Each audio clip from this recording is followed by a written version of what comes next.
रहे हैं आफ्टरनून में, then it's a very good afternoon for you. अगर आप रात में जगने वाले इंसान हैं तो गुड नाइट तो बोल नहीं सकती, क्योंकि आप तो रात में वीडियो देख रहे हैं पढ़ने के लिए।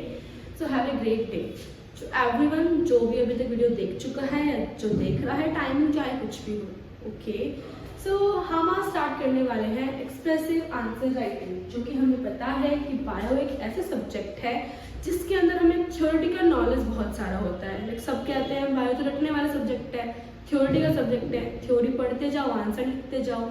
लेकिन हमारे जो माइंड में इतना सारा यहाँ ये जो नॉलेज है, इसको हम अपने आंसर शीट पे कैसे एक्सप्रेस करें कि हमारा टीचर स्माइलिंग फेस के साथ आंसर शीट चेक करे, ना कि हमारे क्राइम बेबी बन के हम एग्जाम में मार्क्स देखें। नहीं, हमें अपनी मार्कशीट में अपने अच्छे मार्क्स चाहिए, तो हमें ये पता होना चाहिए हम अपने नॉलेज को अपनी आंसर शीट तक कैसे एक्सप्रेस करें। कि चाहे 10th क्लास हो चाहे 12th क्लास हो, बोर्ड एग्जाम्स के लिए बहुत इंपॉर्टेंट है कि आंसर राइटिंग हमें बायो में कैसे करना है। तो फर्स्ट पॉइंट हमें जिसमें याद रखना है वो है टॉपिक हम जो भी स्टार्ट करेंगे, हमें पता होता है इस टॉपिक से रिलेटेड क्वेश्चंस आते हैं, तो हम अपने ब्रेन में पहले ही ये चीज़ असेंबल करके रखेंगे कि अगर इस टॉपिक से इस तरह का कोई क्वेश्चन बनता है तो मुझे अपने ये पॉइंट्स ही लिखने हैं। मेरे माइंड में ऑलरेडी ये चीज़ क्लियर होनी चाहिए एग्जाम पेपर में जाने से पहले, क्योंकि अगर मैं अपने आप को इस तरह से प्रिपेयर करके नहीं जाऊंगी तो बेटा वहाँ बैठ के 3 घंटे में से आधा घंटा मैं ये सोचने में निकाल दूंगी कि मेरे मेन पॉइंट्स क्या है। और हमें ये पता होता है कि हम एक आंसर को हार्डली 5 to 10 मिनट का टाइम देंगे। अगर हमें points topic wise already clear होंगे तो हम उसको डायरेक्ट अप्रोच कर पाएंगे। मेन पॉइंट्स लिखो, अंडरलाइन करो, डायग्राम ड्रॉ करो, आंसर राइटिंग वहीं पे एक सुटेबल फॉर्म में स्टेबलाइज हो जाएगी आपकी। बट अगर आपने ये पहले प्रिपेयर नहीं कर रखा है, आपने बस पढ़ लिया है through out the time, but आपको ये नहीं पता उस नॉलेज को मैं कैसे लिखूँ शीट में, फिर आप वहाँ बैठोगे सोचोगे कि अच्छा, अगर आपने नहीं सोचा और आपने पेज भरने पे ध्यान दिया तो बेटा कोई भी टीचर इतने पेजेस नहीं पढ़ेगा कि वो आपके मेन पॉइंट्स को अंडरलाइन करे या देखे। तो आपको ये चीज़ खुद से ध्यान रखनी है कि बायोलॉजी हो चाहे केमिस्ट्री हो, जहाँ आपका थ्योरेटिकल सब्जेक्ट ज़्यादा आ रहा है वहाँ आपको अपने मेन पॉइंट्स पता होना चाहिए टॉपिक वाइज ही। आज हम लोग जो स्टार्ट कर रहे हैं फर्स्ट टॉपिक एग्जाम्पल के लिए,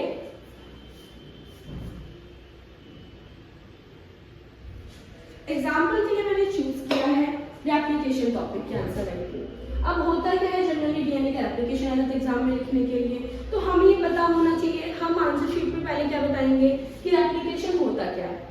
रेप्लिकेशन होता है process of synthesis of A daughter DNA from parental DNA by the enzyme DNA polymerase. अब ये एंजाइम मुझे पता है इंपॉर्टेंट है, मैंने इसको पहले क्या कर दिया है, अंडरलाइन कर दिया है ताकि राइट। ठीक है, अब जैसे मैं आंसर राइटिंग स्टार्ट करूंगी इस टॉपिक के लिए जो कि हमारा डीएनए रेप्लिकेशन है, तो मैं अपने एग्जामिनर को बताना चाहूंगी कि मैम रेप्लिकेशन का मतलब मैंने यहाँ लिखा हुआ है, रेप्लिकेशन का सिंपल प्रोसेस है, हम जब सिंथेसिस कर रहे हैं डॉटर डीएनए स्ट्रैंड की पेरेंटल स्ट्रैंड से, और उसमें एंजाइम कौन सा यूज होगा, डीएनए पॉलीमरेज। इस एंजाइम की फंक्शनिंग हम लिखेंगे। इसकी 2 फंक्शनिंग है इस एंजाइम की, एक तो है सिंथेसिस कराना डीएनए स्ट्रैंड को 5' to 3' डायरेक्शन में, और सेकंड इसका फंक्शन है प्रोफीडिंग कराना कि क्या मैंने सही जगह पे न्यूट्रिएंट्स ऐड तो करे हैं ना।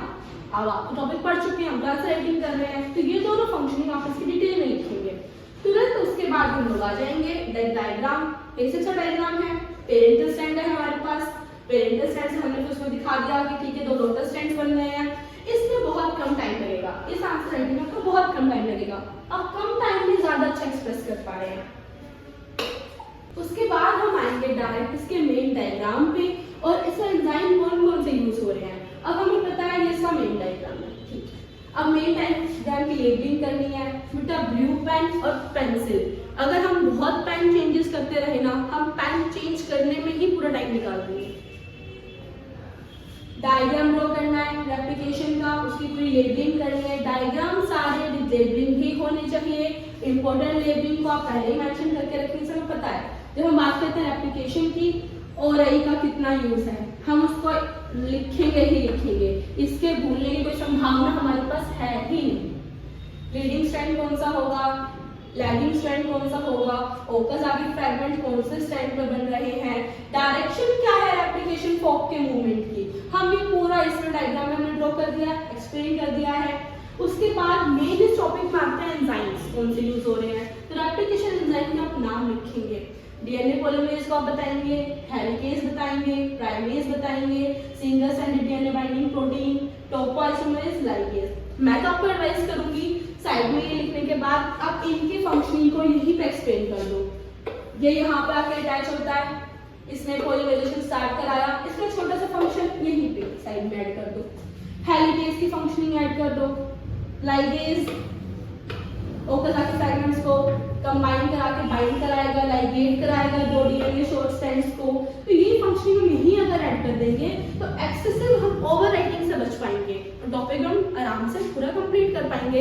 अगर 5 मार्क में आता है आप एज इट इज डायग्राम के साथ जाएंगे, वहीं अगर 3 में आएगा simple this diagram enzyme side में है, इंटरलेबलिंग आप कभी कभी बता पाएंगे कि इसकी फंक्शनिंग यहाँ पे है और आई का यूज क्या है, यहीं पे एक बॉक्स बना के अपनी यहीं पे लिख दी, थोड़ा सा 2 लाइन में लिख देंगे। तो इस तरीके से आप एक ही टॉपिक को कंटिन्यू कर पाएंगे।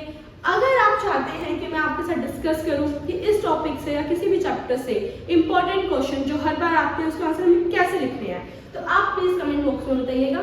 Thank you.